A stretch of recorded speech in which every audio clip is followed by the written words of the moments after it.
Good afternoon students. और कल हमने टॉपिक किया था डिराइव्ड यूनिट।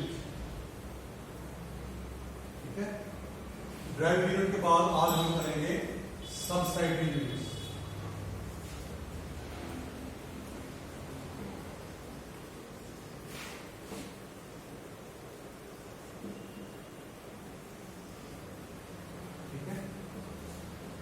सबसाइडेड यूनिट्स को समझने के लिए हम पहले ले लेंगे एक टेबल बनाएंगे, इसमें प्रीफिक्सेस आएंगे।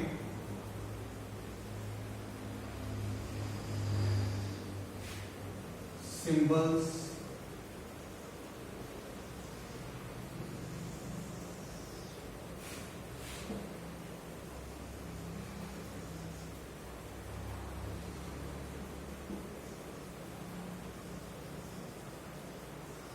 multiplying factor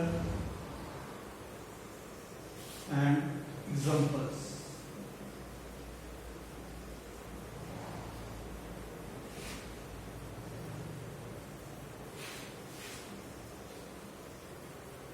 ठीक है, तो इसमें प्रीफिक्सेस आ जाएंगे। फर्स्ट है डेसी।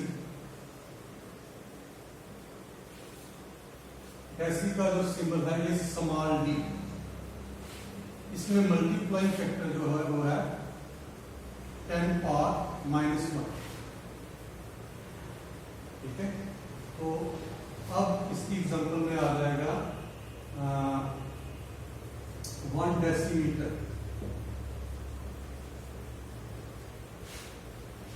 इज इक्वल टू, अब डेसी की वैल्यू कितनी है 10 पावर -1, तो इस डेसी की जगह आ जाएगा 10 पावर 1 और मीटर के लिए हम स्मॉल लेंगे, and this is further equal to 0.1 metre. ठीक है, तो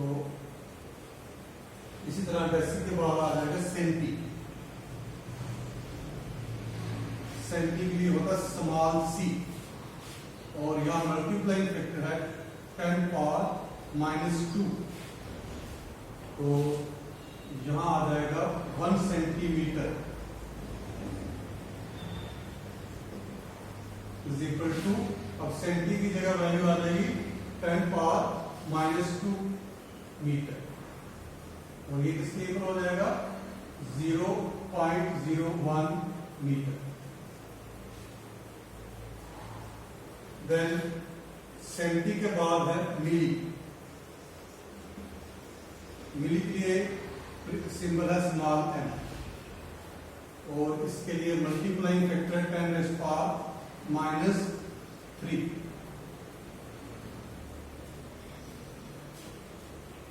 then 1 millimetre is equal to 10⁻³ -3 meter, and this is further equal to 0.001 meter।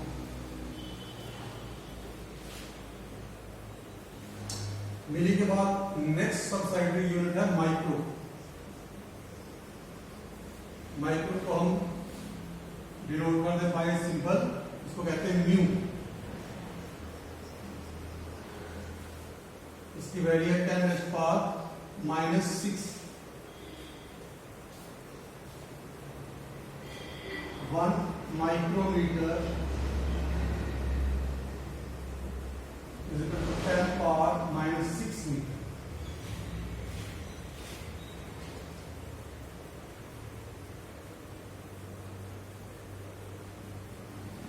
This is equal to 0.00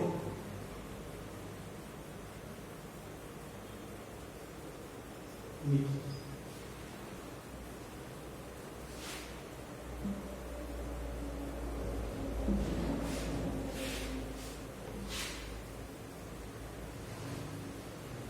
then micro के बाद नेक्स्ट सबसाइडेड यूनिट है नैनो। नैनो के लिए symbol small n, और multiplying factor 10⁻⁹। Example में है 1 nanometre is equal to 10⁻⁻⁹ metre.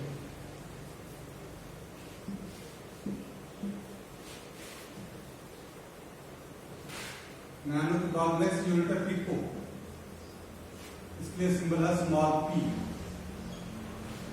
और value है इसकी 10⁻⁻12। देन एग्जांपल में 1 picometre is equal to 10⁻⁻12 metre.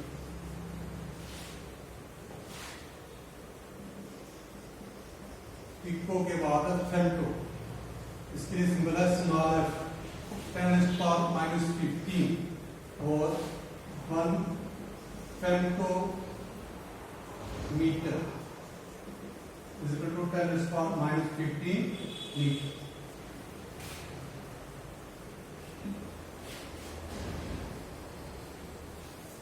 ये थे हमारे पास 7 सबसेट यूनिट। इसके अलावा और भी बहुत से सबसेट यूनिट्स हैं, वो आप खुद करोगे। तो मैं नेक्स्ट टॉपिक ले लूंगा आपका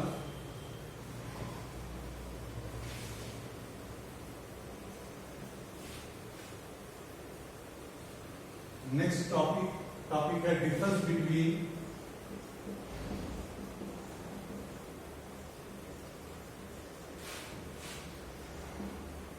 precision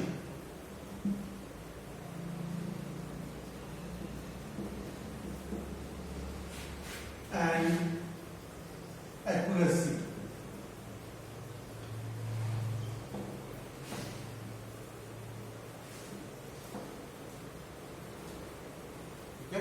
Difference between precision and accuracy इसमें है the measurement involving counting of whole numbers। जैसे कि फॉर एग्जांपल हम बनानास लेते हैं, कितने किसमें लेंगे? डजन में।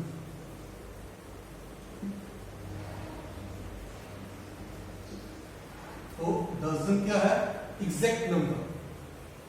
इसी तरह हम वेजिटेबल ले लें या काउंटेबल, कोई भी काउंटेबल हो, जैसे डेस्क हमें काउंट करने हो, चेयर्स काउंट करनी हो, तो ये जो है हमेशा होल नंबर जो है होल नंबर में होते हैं, वो एग्जैक्ट होते हैं। या एग्जैक्ट होने का मीनिंग कि इनमें गलती होने के चांसेस जो है बहुत कम होते हैं। इसी तरह हमारे पास कुछ है, जैसे 1 our is equal to 60 meter. Sorry, 1 hour is equal to 60 minutes, and 1 minute is equal to 60 seconds.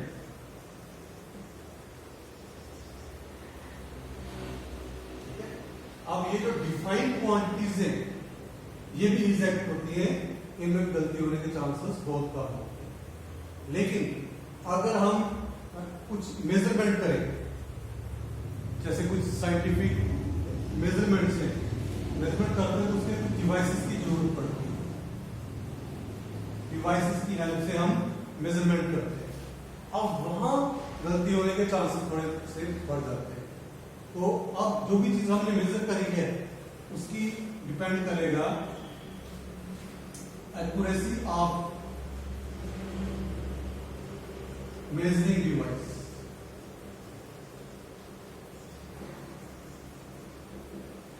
और second skill of its operator.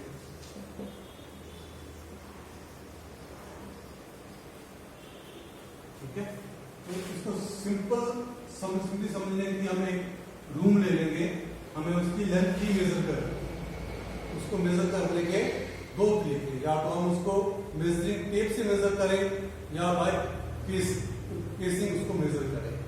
ठीक है, तो अगर बाय पेसिंग उसको मेजर करेंगे, वहां जो है जो हमारे पास वैल्यू है वो इनकरेक्ट आ सकती है, यहाँ पॉसिबिलिटी ज्यादा है।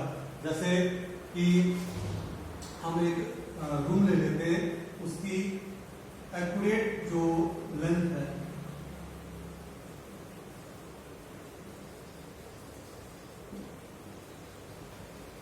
एक्यूरेट लेंथ जो है वो मान लेते हैं हमने 10.5 मीटर।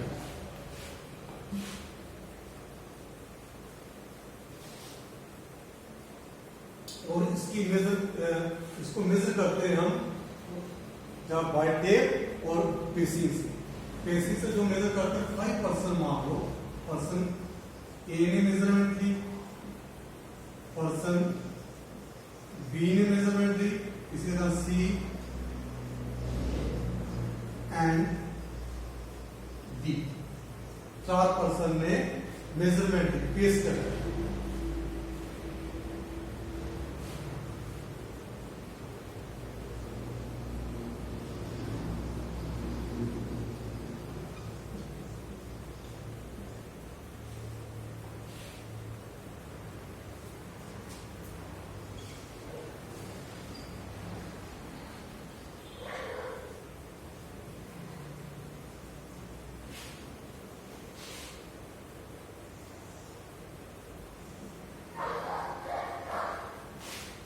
ठीक है, सपोज करो जो फर्स्ट पर्सन ए ने पहली मेजरमेंट करी वो है 10.3। सेकेंड टाइम जो ए ने मेजरमेंट ली वो आई 10.4, इसी तरह थर्ड टाइम 10.5, 10.6 एंड 10.7। ये 5 मेजरमेंट ली पर्सन ए। ठीक है, तो अब इसकी अगर हम एवरेज निकालेंगे तो ये एवरेज जो है ये कितनी आएगी 10.5 मीटर। इस तरह पर्सन सेकंड ने भी मेजरमेंट ली तो उसने जब मेजर किया तो उसकी मेजरमेंट में वैल्यूज आई 10.0, 10.1, 2, 3 एंड 4। अब इन सभी की जब हमने एवरेज निकाली तो वो एवरेज आई 10.2। फिर पर्सन सी ने भी मेजरमेंट करी, सपोज करो वो मेजरमेंट जो करी उसने वो थी 10.1, 10.2, 10.3, 10.4 एंड 10.5। जब इनकी हम एवरेज निकाली वो एवरेज आएगी 10.5। अब इसी तरह पर्सन बी ने भी मेजरमेंट ली तो उसकी मेजरमेंट में क्या आया 10.0,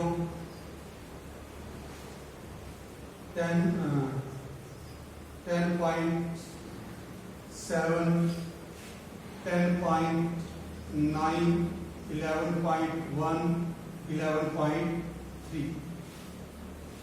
और जब इन वैल्यूज की एवरेज निकाली वो आई 10.8। ठीक है, तो अब इसमें डिफाइन करेंगे हम कि एक्यूरेसी क्या होगा।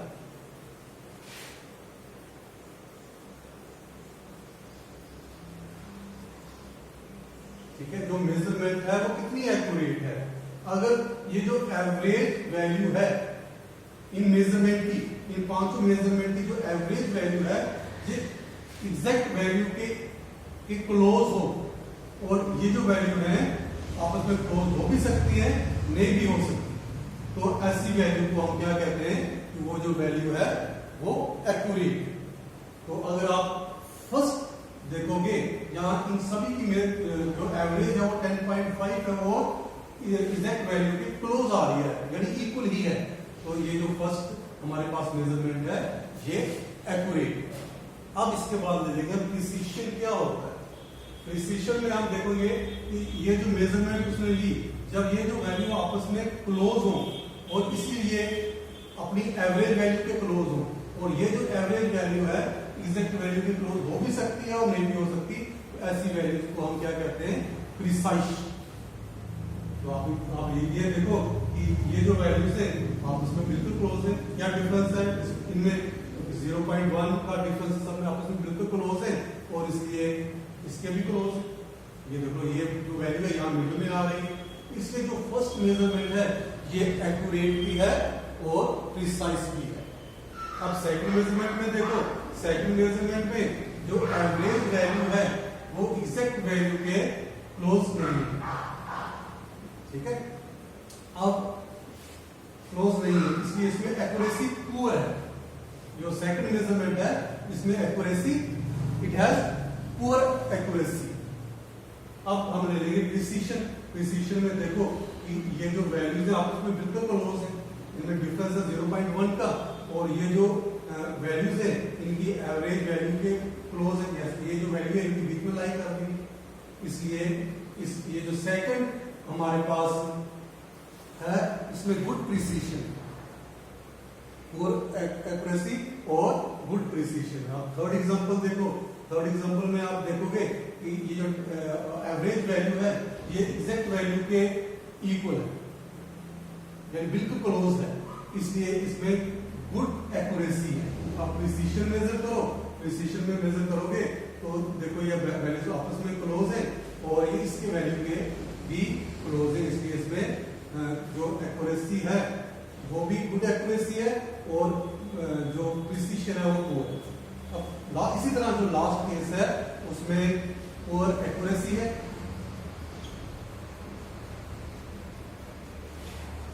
And poor precision.